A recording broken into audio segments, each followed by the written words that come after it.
para sa sarili, sa ating pamilya, sa ating kapwa, lalo't higit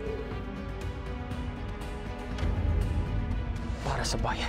David, kung ikaw yung tatanungin, sa tingin mo, ano yung magiging impact nitong Pulang Araw sa mga viewers? I think yung awareness na what Filipinos went through back in the day. I think they will hopefully appreciate what Filipinos went through and appreciate what we actually have right now.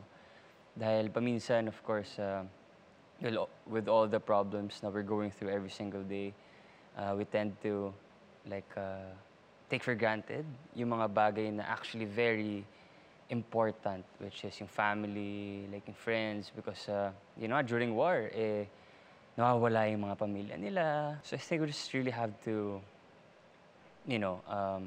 be grateful of what we have right now. Anong pressure nito yung paggawa ng Pulang Araw sa iyo as an actor? I think there is a bigger meaning to playing this character and to be a part of this teleserye.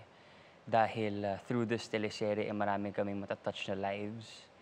Diba? Na it's not just entertainment, but also para maipakita natin kung gaano naghirap yung mga Pilipino noon. They sacrificed so much for us to be here in the situation na, we have freedom. This teleserye is really important sa lahat ng tao, I would say.